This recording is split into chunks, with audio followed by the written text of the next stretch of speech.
What is going on, guys? Welcome back to the channel. So I did not even plan on making a video tonight. It's like 6 o'clock in the afternoon. It's dark outside. But LMR has like really fast shipping apparently, because I just ordered these like not even probably 2 days ago. But let me just show you what I got in here. So for the 2004 Mach 1, we have a brand new set of Ford Performance 47-pound injectors that we're going to be installing today. It shouldn't be all too bad. Like, this side looks super easy, but on this side looks like it's going to be a little bit more of a fight. So we'll just see how it goes. I might have to take off that upper intake, but I really don't want to because I'm not trying to get another intake gasket right now.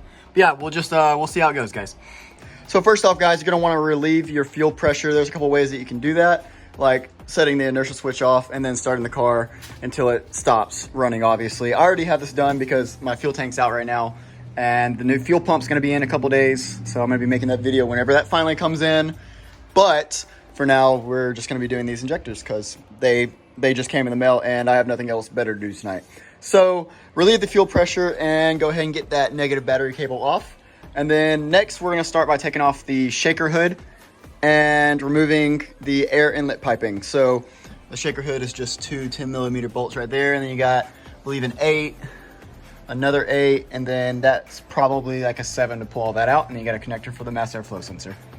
Now, once you have all that piping out of the way, we're going to go ahead and remove the throttle body and disconnect the throttle body sensor right there.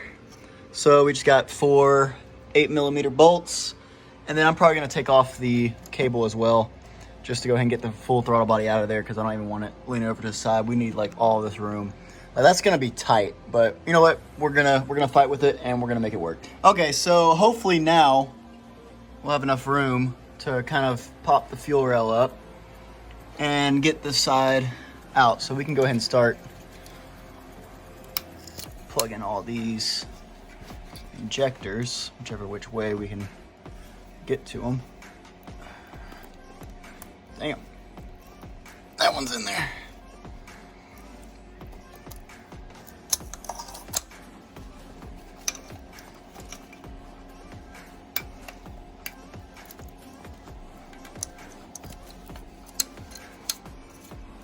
And then, damn, am I gonna have to take off, looks like I'm gonna have to take off this vacuum hose, which might break on me, but you know what, that's okay. And then we have a little stud clip right there. So yeah, I'm gonna go ahead and get those off.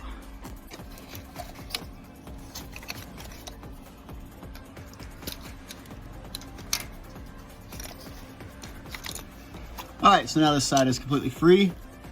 And then we got two 10mm for this side over here. So let's go ahead and get those out.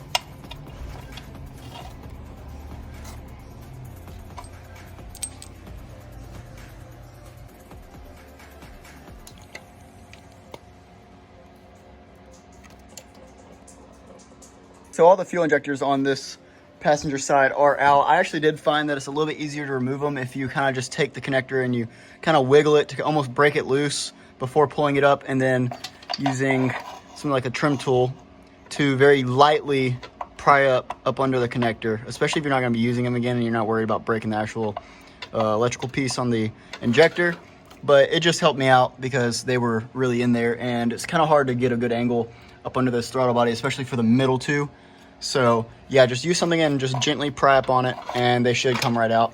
You have plenty of room to just kind of move the fuel rail up under the throttle body, so, or where the throttle body would go on the intake. So yeah, not a problem. Now we are gonna have to swap over our injector clips up here to the new injectors.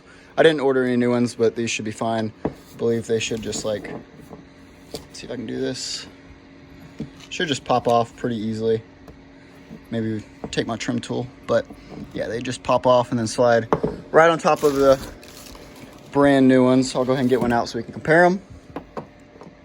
So yeah, that's the comparison right there. Pretty intense change, especially. Wow, the heads are even different. Cool.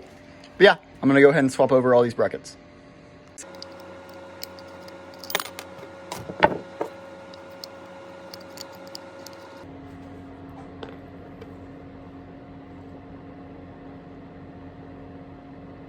So there we have it, guys. We have our new 47-pound injectors versus our old, I believe, 24-pound injectors. Now to help install these, since it is kind of like a tight fit, I'm going to be putting a little bit of engine oil, have some in a cap right here. So I'm just going to be dipping my finger and then just kind of going around the O-ring on the top and the bottom just to kind of help it.